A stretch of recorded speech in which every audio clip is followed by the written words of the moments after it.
Welcome to Data Simplified.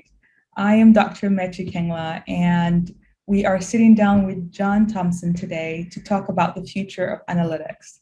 John is a best-selling author, keynote speaker, and an innovator in AI, data, and advanced analytics. John, welcome to Data Simplified. Hey, Mechi, how are you today? Thanks for having me. Of course, we are the lucky ones.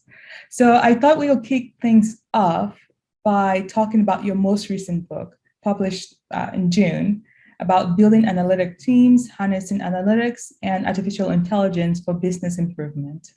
The book considers ways to improve the analytics ecosystem from beginning to end, starting with education, moving through implementation in the business, and then looking forward to the future of analytics. Right. So many of our listeners here will be in that middle of that cycle somewhere. This is going to be executives or analytics, data and analytics leaders looking to make the most of available technology solutions to enhance their business. To that point, you have a section in your book about how to become data and analytically driven. Could you tell us more about what that means and how executives and DNA leaders at large can achieve that? Absolutely. Thanks for mentioning the book. I'm very happy about that. The book's been out for over a year now and still continues to be at the top of the best-selling list on Amazon. So it's humbling that it's doing so well, and it's people find it a useful resource as they're on their data and analytics journey. It's a question that I get quite often is, how do you become data-driven? And it's one of those processes that it just doesn't happen. It's like you don't wave a magic wand and everybody becomes data driven. It's usually process by process, manager by manager, leader by leader. And it usually goes along the lines of something that somebody's had an idea, they want to improve a process, they want to improve customer retention or profitability or production efficiency, supply chain effectiveness, something like that. They do a project or a program where they get some data, they put it together, and they learn the impact that of knowing the actual operation of the business from a data perspective can make such a significant difference. Many of our leaders are working on intuition or gut or past experience or some outmoded view of how the business actually runs. But when you really detail it and get down to what is happening in the business, you can really make some interesting decisions and significant improvements in the business. So it's usually an incremental process, one leader at a time. Yeah, it has to be, right? Because every situation is quite different. No two companies or organizations or teams are really the same. So let me follow up with this, right? So you mentioned it's an incremental and step-by-step process. To me, this directly aligns with building team or team building, right? And you need to build the right team to sort of support the data-driven initiatives or any data-driven initiatives. For someone who's new to the hiring or building out of these teams or roles within the teams, where should they look?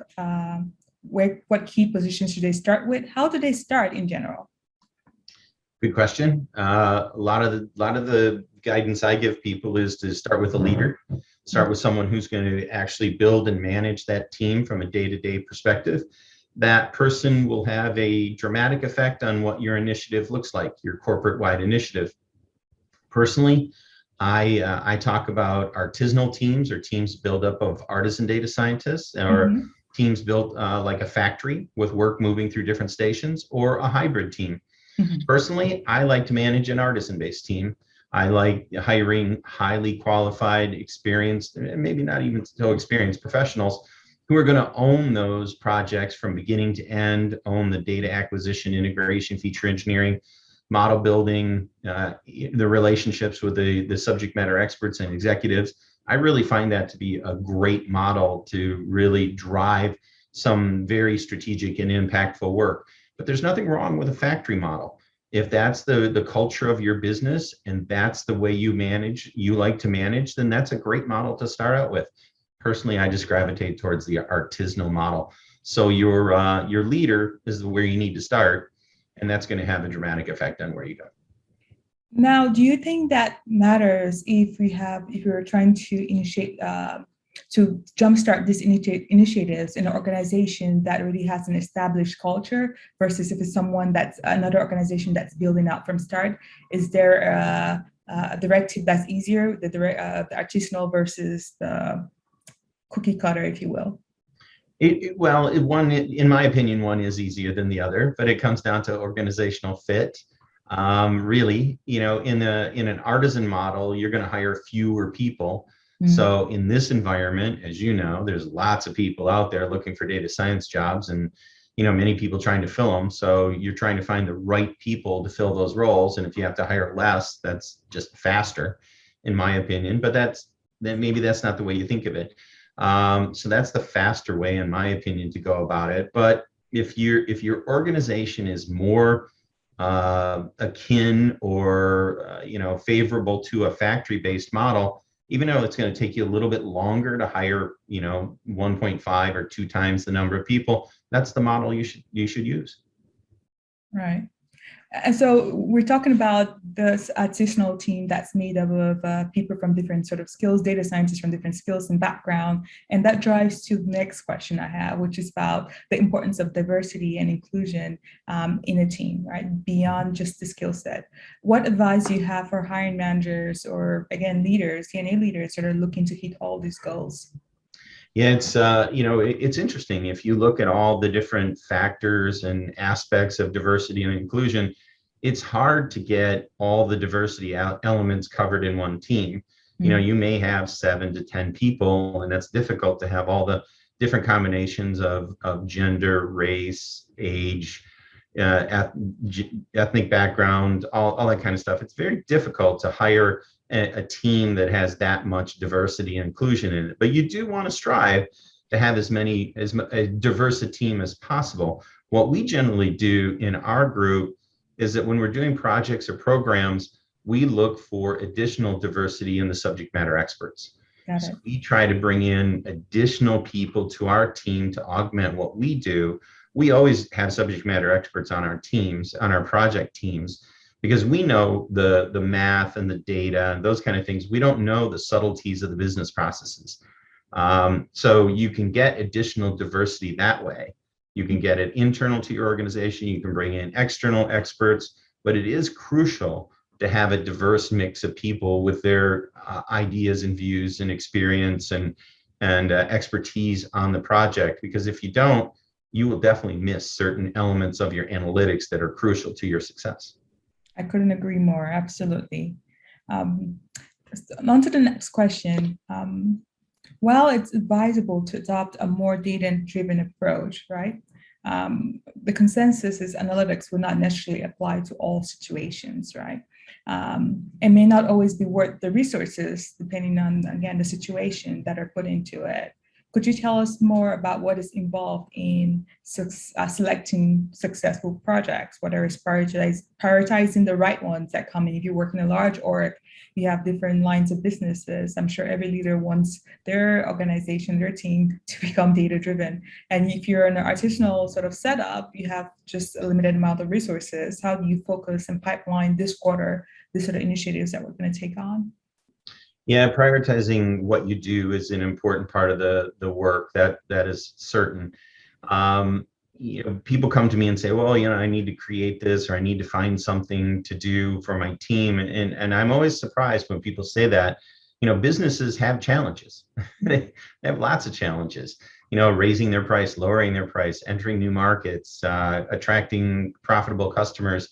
If you sit down and talk to any executive or any 2 executives, within the first 10 minutes, they'll tell you what are the challenges they're facing, whether it's the ones I just cited or something completely different.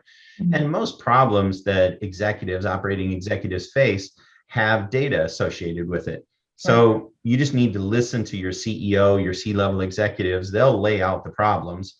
You can go back to the CEO or whoever is highest level executive you interface with and say, what's your view on the prioritization scheme? From my perspective, these are the ones that have the highest probability of success with the shortest time to get there. Mm-hmm. Now, there are some problems that people bring to us that don't have any data associated with it. People ask us, can you help us ascertain the mindset of the people that are going through this process? Well, no, because I'm not in their head. I don't know what they're thinking. So, that's something that analytics can't help you with.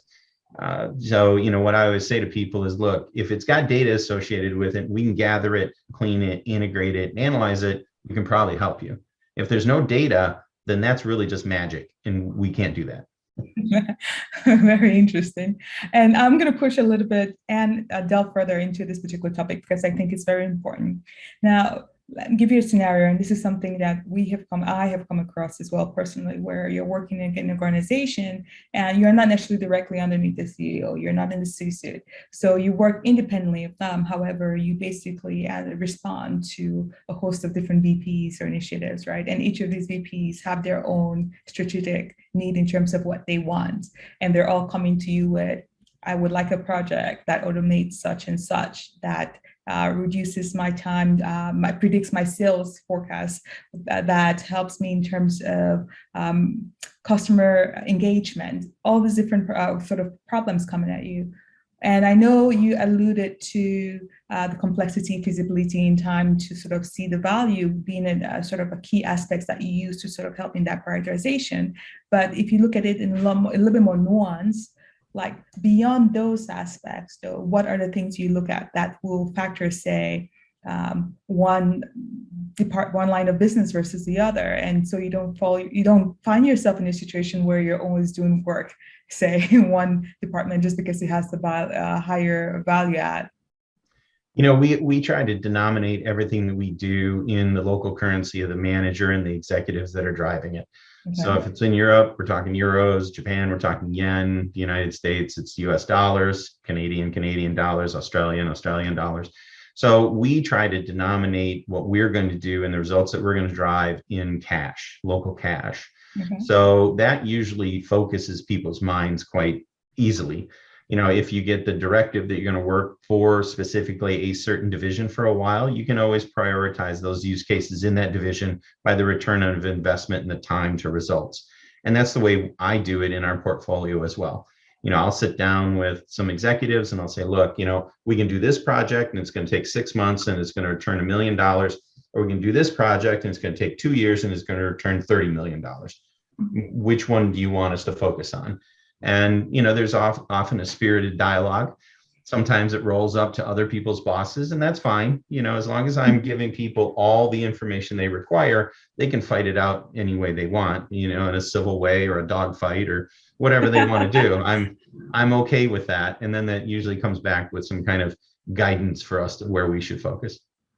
Right. That sounds fair and a much more comprehensive way of actually discussing this with the powers that be. As long as we're talking about what makes for a successful project, this can also sometimes depend on how success is defined in the first place, right? So in your experience, is there often a disconnect between the expectations of the leaders and those of the project leads? And what tips do you have for tech professionals to manage leadership expectations? Well, you've obviously read the book.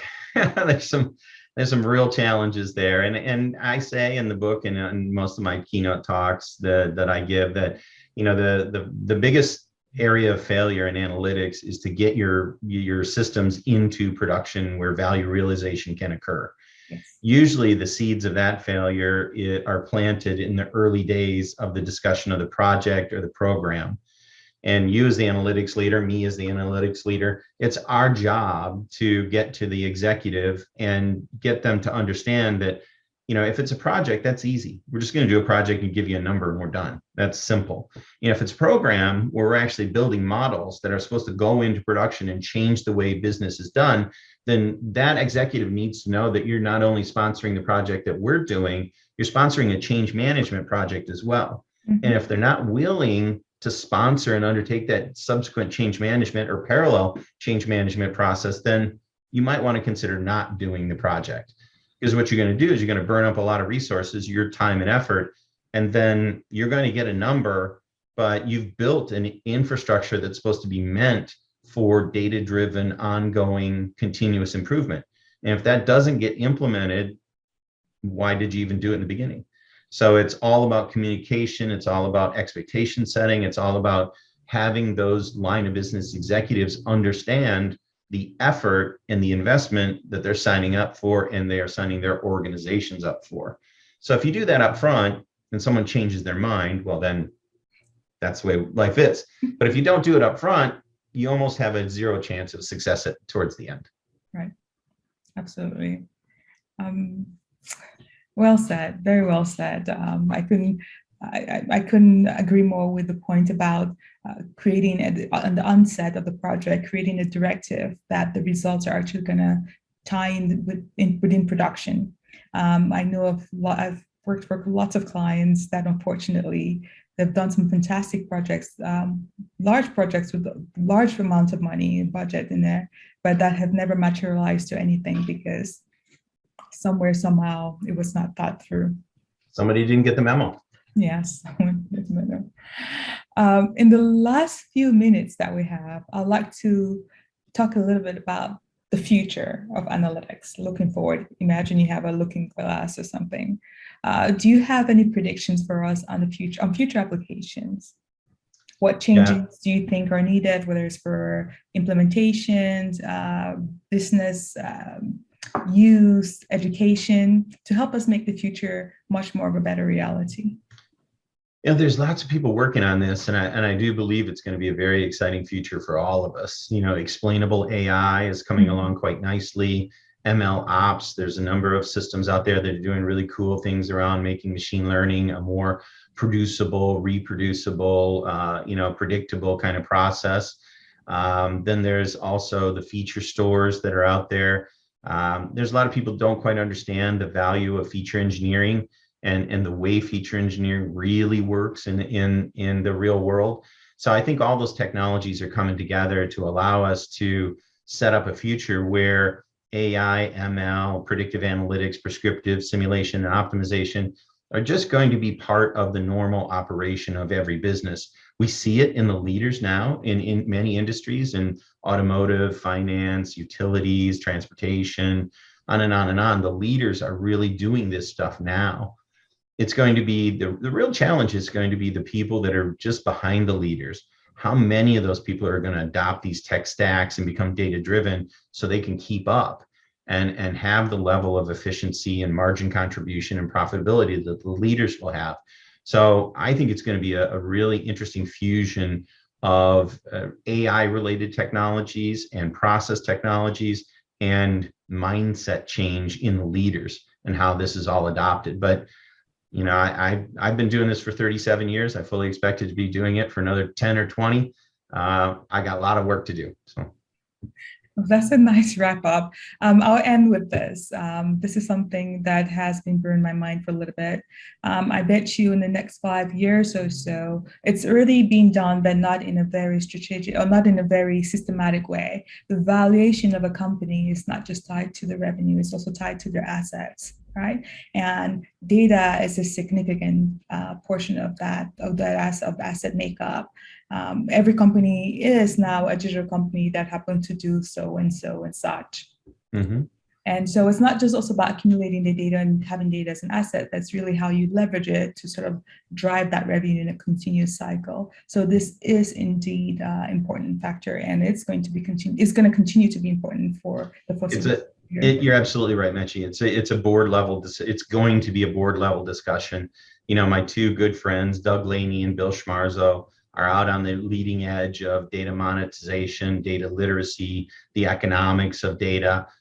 If anybody listening to the podcast they should go check out Doug and Bill's books. Mm-hmm. It's really going to make a difference. We see companies putting data on their balance sheet. So data is being recognized as an asset that drives revenue, drives profitability, drives success of different organizations, and it's going to become only more so in the future. So you're right. Absolutely. Well, this has been a very insightful discussion around the future of analytics. Thanks again, John. Thanks for coming. Thanks for having me. Have a good day. Have a good day. For more data science insights and the future installments of Data Science Simplified, just subscribe to our YouTube channel, Data Products. You can also follow up on Facebook, Twitter, and LinkedIn. See you next time. Bye.